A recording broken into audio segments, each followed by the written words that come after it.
बहुत बहुत स्वागत है आप सभी का। अब से कुछ देर बाद सुबह 11 बजे वित्त मंत्री अरुण जेटली आम बजट पेश करने वाले हैं और इससे जुड़ी हर खबर, उससे जुड़ा हर विश्लेषण आज पूरे दिन राज्यसभा टीवी पर लगातार जारी है। मैं हूं आपके साथ प्रीति और आइए शुरुआत कर लेते हैं सुर्खियों के साथ। संसद में आज 2015-16 का आम बजट। लोकसभा में 11 बजे वित्त मंत्री अरुण जेटली पेश करेंगे बजट। बजट में सबकी निगाहें टैक्स छूट पर टिकी। आम आदमी को राहत की आस। आयकर छूट की सीमा में हो सकता है इजाफा। बजट में मेक इन इंडिया अभियान को रफ्तार देने पर हो सकता है जोर। स्वास्थ्य, रक्षा और बुनियादी ढांचे की मजबूती के लिए भी प्रावधानों की उम्मीद। मुफ्ती मोहम्मद सईद कर लेंगे जम्मू कश्मीर के मुख्यमंत्री पद की शपथ। 25 मंत्री होंगे मंत्रिमंडल में शामिल। 1 मार्च को ही होगा न्यूनतम साझा कार्यक्रम का ऐलान। और विश्व कप में आज भारत का तीसरा मैच। संयुक्त अरब अमीरात पर जीत के साथ क्वार्टर फाइनल में जगह पक्की करने की होगी कोशिश।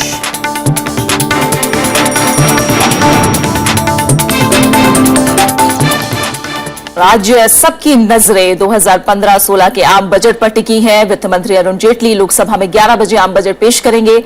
नरेंद्र मोदी की अगुवाई में बनी एनडीए सरकार का यह दूसरा बजट है, लेकिन पूर्णकालिक बजट की बात करें तो वित्त मंत्री अरुण जेटली पहली बार पूर्ण बजट पेश करेंगे। अर्थव्यवस्था में सुधार के संकेतों के बीच वित्त मंत्री बजट पेश करेंगे।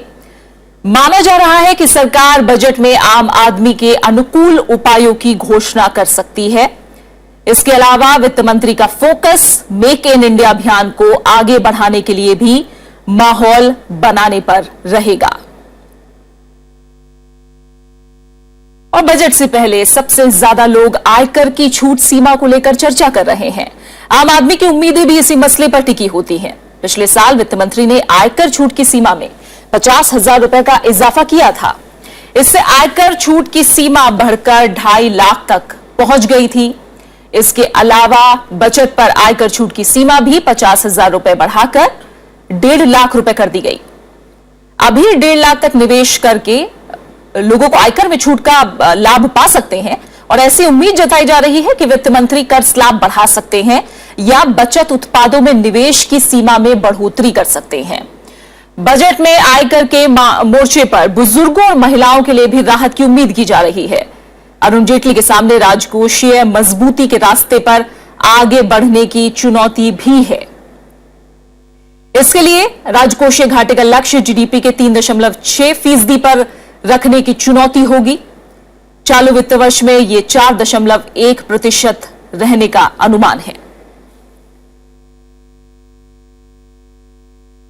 आइए बजट को लेकर कैसी उम्मीदें हैं, क्या कुछ हो सकता है, जानने की कोशिश करेंगे। हमारे साथ मौजूद हैं शिशिर सिन्हा जो कि डेप्यूटी एडिटर हैं हिंदू बिजनेस लाइन के। शिशिर, आपका बहुत बहुत स्वागत है। हम जानते हैं करीब 3 दशक बाद एक पूर्ण बहुमत की सरकार है जिसका पहला पूर्ण बजट आज आने वाला है।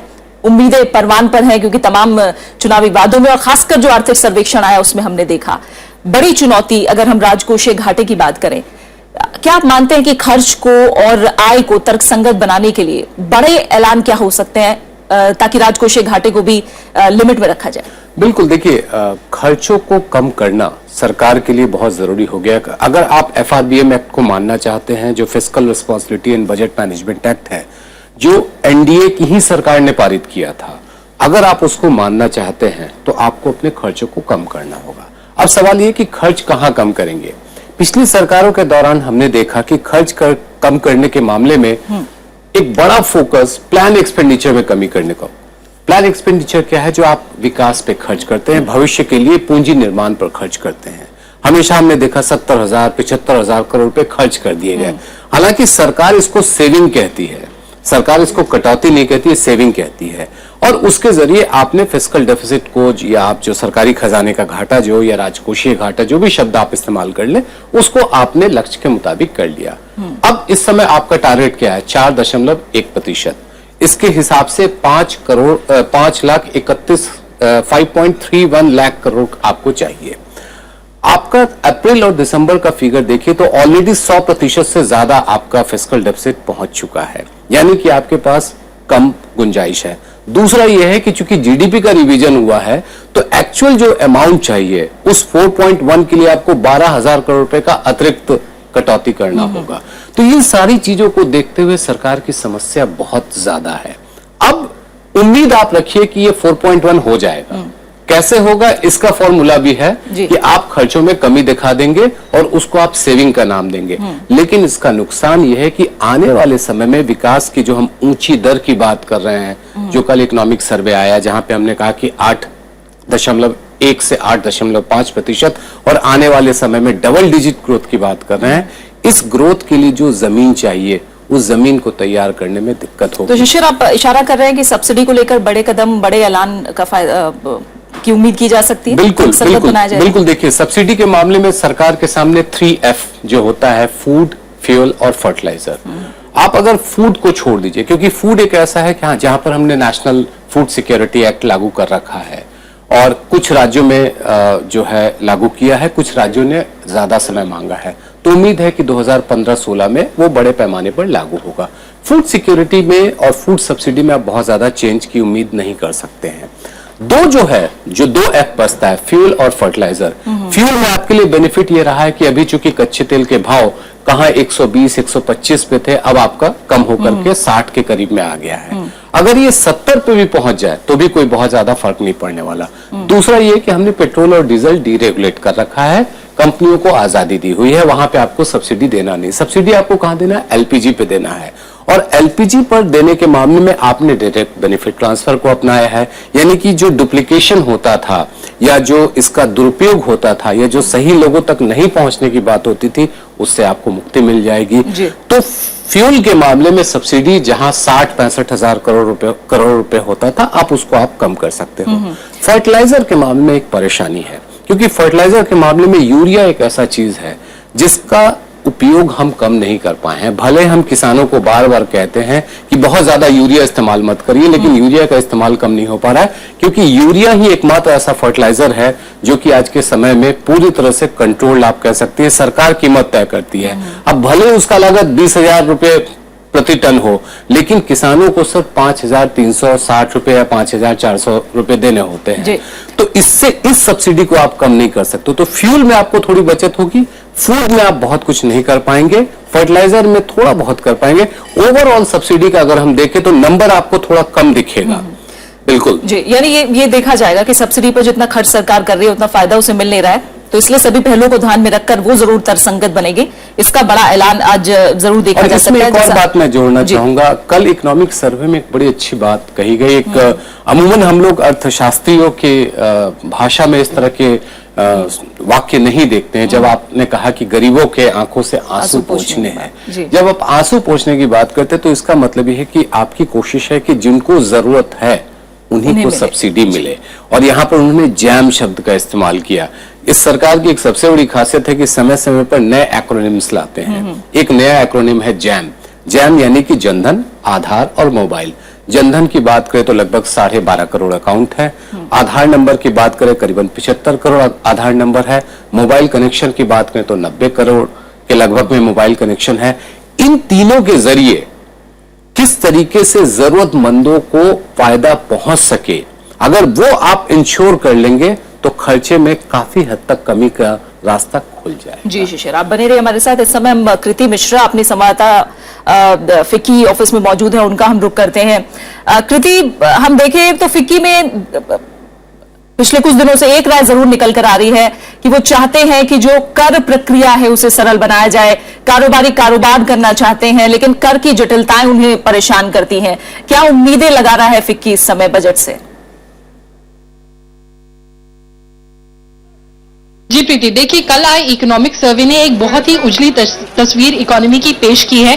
तो कहीं ना कहीं उम्मीदें जो उद्योग जगत है उनकी बहुत ज्यादा बढ़ चुकी हैं। उनको ऐसा लगता है कि आज फाइनेंस मिनिस्टर ऐसे स्टेप्स देंगे जिससे पूरी तरह से विनिर्माण क्षेत्र हो चाहे निवेश हो, उसको बहुत अच्छे से बढ़ावा मिलेगा। लेकिन देखिए कल इकोनॉमिक सर्वे ने बहुत स्पेसिफिकली कहा था कि जो इंडिया के टैक्स एस्टिमेट्स है वो बहुत ओवर एस्टिमेटेड है और इंडिया को जरूरत है रेवेन्यू जनरेशन बढ़ाने की। तो कहीं ना कहीं एक जो उम्मीद थी कि टैक्स के बहुत टैक्स कट्स आएंगे, जो मेरी अभी उद्योग जगत वाले लोगों से यहाँ पर बात हो रही थी, तो उनको कहीं ना कहीं थोड़ी कम उम्मीद लग रही है कि अगर इकोनॉमिक सर्वे ने ये कहा है कि हमारे बहुत ओवर एस्टिमेटेड टैक्स हैं, तो क्या जो मल्टी करोड़ टैक्स शॉप्स की वो एक्सपेक्टेशन रखा हुआ है उद्योग जगत ने, वो क्या पूरी हो जाएगी? दूसरी ओर जो आम आदमी पार्टी की जो जीत थी दिल्ली में, तो कहीं ना कहीं ये भी उम्मीद है कि कहीं ऐसा तो नहीं कि बजट बिग बैंग रिफॉर्म्स ना करके जो कड़वी दवा जो लगातार कहा जा रहा है कि कड़वी दवा की जरूरत है आगे आने वाले अच्छे दिनों के लिए, वो ना करके कहीं पॉपुलिस्ट बजट ना हो जाए। तो एक्सपेक्टेशंस बहुत है, साथ ही डर भी है। जी प्रीति। जी प्रीति, आप बने रहिए हमारे साथ। शिशिर, जैसा प्रीति भी कह रही है,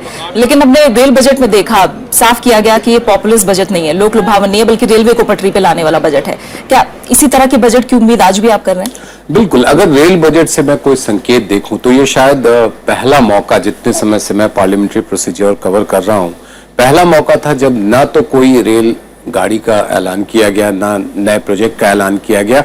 फोकस ये था कि पहले जो चीज हम कर चुके हैं हम उसको और कैसे मजबूत कर सकते हैं। एक मौका है सरकार के लिए। देखिए, 5 साल की सरकार होती है तो पहले साल में, और खास तौर पे जब पूर्ण बहुमत वाली सरकार होती है, उसके पास एक मौका होता है कड़े कदम और बड़े कदम उठाने की। यहां पर बोल्ड और बिग स्टेप्स उठाने का आपके पास मौका है। चौथे साल तक पहुंचते पहुंचते आपको पॉपुलिज्म पे जाने का एक मौका मिलेगा, आज आपके पास नहीं है। अगर ये कर लेंगे तो आपके लिए रास्ता बेहतर बन जाएगा। उम्मीद यही की जानी चाहिए कि एक बोल्ड और एक ऑप्टिमिस्टिक वाली बजट होगी, जहां पर आप कुछ बहुत बड़े पॉपुलिज्म की उम्मीद ना करें, बल्कि ये उम्मीद करें कि हमारी अर्थव्यवस्था को और कैसे मजबूती दी जा सकती जी, है। हम जानते हैं कि बदलाव की बयार देश में है और आर्थिक सर्वेक्षण से जो आंकड़े सामने आए वो भी काफी उम्मीद पैदा कर रहे हैं, लेकिन कहीं ना कहीं शिशिर, आपको लगता है कि एक वर्ग ऐसा है जिसमें धारणा बनी है कि ये सरकार उद्योग जगत के लिए ज्यादा काम कर रही है और मध्यम वर्ग और गरीब वर्ग पर उतना ध्यान नहीं दे रही जितना देना चाहिए, तो लगता है एक मौका ये समावेशी विकास का रास्ता तय करने का भी है इस बजट के जरिए? बिल्कुल सही। देखिए, होता क्या है कि जब हम लोग ऊंचे ग्रोथ की बात करते हैं, उच्च विकास दर की बात करते हैं, तो वहां पर सबसे बड़ा ये भी आता है कि समाज के आखिरी पायदान पर खड़े व्यक्ति को उस विकास का फायदा मिला कि नहीं। ये जो आप समावेशी विकास की बात करते हैं, इंक्लूसिव ग्रोथ की बात करते हैं, ये किसी भी सरकार के लिए एक सपना होता है, क्योंकि तभी जाकर के वो लोगों तक अपनी बात आसानी से और लोगों से वोट ले सकती है। अब यहां पर समावेशी ग्रोथ की सबसे बड़ी प्रॉब्लम क्या है? एक जो बड़ा तबका है इंडस्ट्री का, जिसका टोटल जो अगर नंबर वाइज अगर आप कंट्रीब्यूशन कहें तो भले वो ज्यादा होता है, लेकिन अगर टोटल पॉपुलेशन के साइज से देखें तो वो बहुत कम होता है, लेकिन इनको सबसे ज्यादा बेनिफिट मिलता है। ये आरोप हमेशा से लगते रहे हैं और इसके लिए तमाम तर्क दिए जाते हैं, चाहे वो आपको टैक्स में जो छूट के तरीके से है। ये बात काफी हद तक सही है कि हम जितना इंडस्ट्री क्लास को देते हैं, इंडस्ट्री सेगमेंट को देते हैं, हम शायद मिडिल क्लास को या समाज के जो निचले तबके उनको नहीं देते हैं। और इसकी एक वजह भी है। आज अगर आप देखिए देश में इनकम टैक्स देने वालों की तादाद कितनी है। अगर पर्सनल इनकम टैक्स देने वालों की बात करें, 121 करोड़ की आबादी वाले देश में 3.3 करोड़ लोग हैं जो कि इनकम टैक्स देने वाले हैं। मतलब ये असेसी हैं, इनका आकलन होता है। तो जाहिर सी बात है कि जहां कहीं भी छूट की बात आती है इनकम टैक्स में, वो इन्हीं 3 करोड़ 3.5 करोड़ लोगों को मिलता है। 121 करोड़ में अगर हम कहते हैं कि हमारे पास 60 करोड़ या 70 करोड़ मिडिल क्लास फैमिली है, उस तक तो वो फायदा नहीं पहुंच पाता है। आप उसको फायदा कैसे देंगे? इनडायरेक्ट टैक्सेस में बेनिफिट दे करके, एक्साइज ड्यूटी में कमी करके। अगर एक्साइज ड्यूटी में कमी करते हैं, अभी तक का अनुभव ये रहा है कि एक्साइज ड्यूटी तो घटा दी जाती है, लेकिन कंपनियां उसका फायदा पूरी तरह से उपभोक्ताओं तक नहीं पहुंचाती है।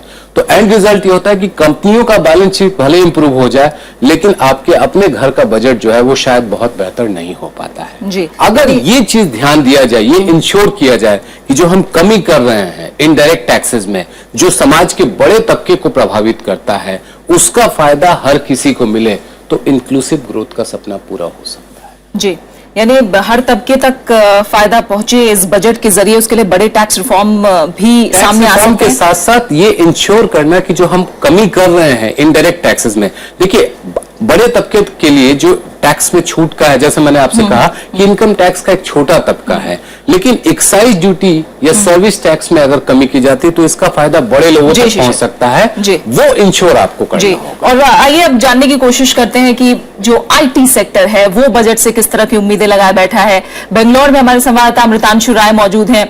अमृतांशु, आप आईटी हब में बैठे हैं और आईटी सेक्टर भी इस उम्मीद में है कि एक बड़ा तोहफा उसे मिले, क्योंकि जिस तरह से स्मार्ट सिटी, स्मार्ट शहर बनाने की बात हो रही है, उसके लिए भी आईटी को एक बहुत बड़ी राहत और एक कहा जाए कि एक बढ़ावे की उम्मीद है कि किस तरह की राहत मिलती है, उसे किस तरह का तोहफा मिलता है। आपको क्या लगता है कि टैक्स हॉलिडे तक की बात हो रही थी, क्या इस तरह की उम्मीदें लगाए बैठा है आईटी सेक्टर इस बार बजट से? मैं IIM बैंगलोर में हूं और ये वो संस्था है जहां पे 3 इडियट्स की को शूट किया गया था। ये 3 इडियट्स वाला इंस्टीट्यूट है, इंस्टीट्यूट ऑफ मैनेजमेंट बैंगलोर, और ये नॉलेज सिटी है। और नॉलेज के बारे में हम और जानकारी लेने के लिए मेरे साथ है professor Mukherjee. Professor Mukherjee inclusiveness के स्टडी पे यहां पे क्लास लेते हैं बच्चों की, और एजुकेशन के इंक्लूसिवनेस पर हमें बताएंगे। Professor Mukherjee, what is it that you would like to expect from the budget this time on the inclusiveness of knowledge? Yes, I think it will be wonderful if the government gives signals and incentives so that the content that is generated in institutes of higher learning like IIMs and maybe IITs can be widely disseminated. आप मानिएगा कि higher education में क्या problem है अभी? The institutes, the experts who can teach are limited in numbers. Demand is very high. India is a very young country, हम सबको management का knowledge चाहिए, लेकिन it is very difficult to think कि बहुत सारे प्रोफेसर्स लोग होंगे suddenly who can teach so many people. अब एवरी ईयर अब देखिएगा कैट एग्जाम में 200,000 स्टूडेंट्स राइट द एग्जाम, हम लोग कितने लोग ले पाएंगे? 500। 10 management institute in the country, the top 10 can probably take 2,000, 2,500। Now technology can solve this problem. यहाँ पे हम लोग जो पढ़ा रहे हैं, जो कंटेंट जो जनरेट कर रहे हैं हम लोग, इसको we can take to the corners of the country, small cities, small towns, villages, और इसके लिए there should be incentives at multiple levels. यहाँ पे बहुत सारे प्लेयर्स होंगे, the schools themselves where the content will be beamed, the technology service provider who has to take it, the telecommunication। माफ कीजिएगा, आपको फिलहाल हम यहाँ रोकना चाहेंगे और इस बातचीत को हम जारी रखेंगे, लेकिन फिलहाल हम रुक करेंगे मुंबई का, और देश की आर्थिक राजधानी है मुंबई, वहां हमारी सहयोगी आरफा इस समय मौजूद हैं। आरफा, शेयर मार्केट किस तरह से स्वागत करने के लिए वहां जुटा है, और हमने देखा कि कल उछाल भी आया, एक तरह से स्वागत किया जा रहा है बजट का। क्या लग रहा है आपको, किस तरह की उम्मीदें शेयर मार्केट लगाए बैठा है? शेयर मार्केट, कमोडिटी बाजार सब खुले हैं इसके लिए? जी हाँ प्रीति, बिल्कुल ठीक कहा आपने। 10 साल बाद जो है आज बाजार खुले हुए हैं और उम्मीद की जा रही है कि लोग अच्छा पैसा बना सकते हैं। लेकिन इसके अलावा आप जानती हैं कि आज का दिन काफी महत्वपूर्ण है, खासकर इसके मद्देनजर कि किस तरह से ये मोदी सरकार का पहला फुल फ्लेजेड बजट होने जा रहा है। तो मन की बात तो हमने काफी सुनी है प्रधानमंत्री की, धन की बात आज उनकी सुनेंगे कि किस तरह का रोड मैप वो देश की इकोनॉमी के लिए तैयार करने जा रहे हैं, खासकर अर्थव्यवस्था के लिए, सरकार के लिए, आम आदमी के लिए और कॉर्पोरेट इंडिया के लिए भी आज का दिन काफी बड़ा दिन है। उम्मीदें, दबाव बहुत ज्यादा है सरकार के ऊपर। एक तरफ कॉर्पोरेट्स की उम्मीदें हैं, उनका दबाव भी है। सरकार ये खासकर सरकार से काफी उम्मीद की जा रही है कॉर्पोरेट्स के जरिए। कई बार उम्मीद ये भी कर रहे हैं कॉर्पोरेट इंडिया, ये कर रहा है कि जो टैक्सेस हैं उनको जो है उनका यूनिवर्सलाइजेशन होगा। जीएसटी को लेकर एक रोड मैप की उम्मीद कर रहा है कॉर्पोरेट इंडिया। इसके अलावा कई तरह की रियायतों की उम्मीद की जा रही है। हम जानते हैं कि दुनिया में जो लोएस्ट टैक्सेशन है कॉर्पोरेट्स पर वो भारत में है, लेकिन उसके बावजूद भी इससे भी कम की उम्मीद की जा रही है कि इससे कम किया जाए। इसके अलावा बात हो रही है कि जो मैन्युफैक्चरिंग सेक्टर्स की जो कंपनियां हैं वो उम्मीदें कर रही है कि मेक इन इंडिया के तहत उन्हें कुछ इस तरह के बूस्टर्स मिलेंगे, उस तरह की रियायतें मिलेंगी जिससे इस सेक्टर को फायदा मिले। इंफ्रास्ट्रक्चर एक दूसरा सेक्टर है जिसमें कि सरकार की, आपने देखा होगा कल संसद में भी जिस तरह से पीएम मोदी बोल रहे थे, वो जो टिप्स दे रहे थे इकोनॉमी पे, उसमें भी साफ तौर पर जाहिर हो रहा था कि किस तरह से इंफ्रास्ट्रक्चर को लेकर काफी कमिटेड ये सरकार नजर आती है। तो कल के उनके भाषण के बाद भी काफी उम्मीद बनी है, कॉन्फिडेंस लेवल जो है अप हुआ है। और जिस तरह से इकोनॉमिक सर्वे में 8 से 8.5% की ग्रोथ की बात कही गई है, उसको लेकर कॉर्पोरेट इंडिया उम्मीद ये कर रहा है कि तभी अचीव किया जा सकता है जबकि बिग बैंग रिफॉर्म्स हो, पूरा कायाकल्प हो जाए। लेकिन रिफॉर्म्स के साथ साथ जो राजनीतिक मजबूरियां हैं वो भी अपने आप में, उनसे भी इनकार नहीं किया जा सकता। दिल्ली चुनाव के नतीजे कहीं ना कहीं सरकार के जो पैर हैं वो लड़खड़ा रहे हैं।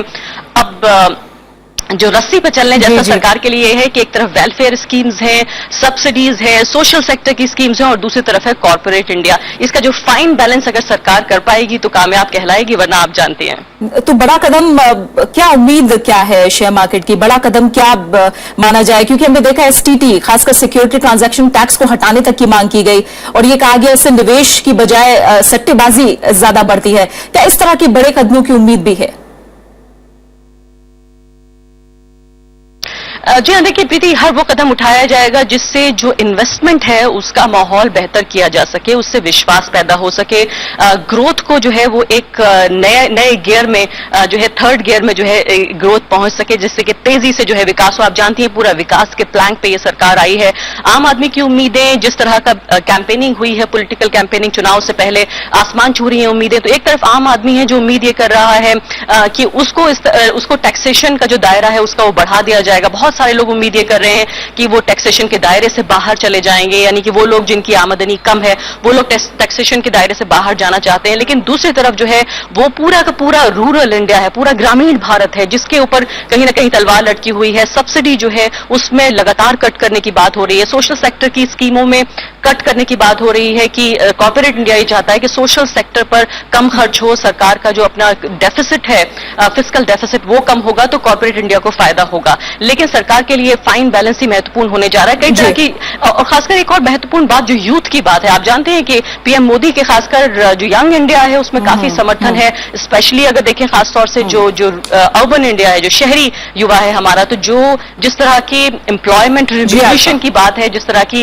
रोजगार की क्रांति की बात हो रही है, वो रोजगार की क्रांति की उम्मीद यंग इंडिया कर रहा है। तो जाहिर है कॉर्पोरेट्स को फायदा होगा, तो सीधे तौर पर एम्प्लॉयमेंट जनरेशन भी होगा।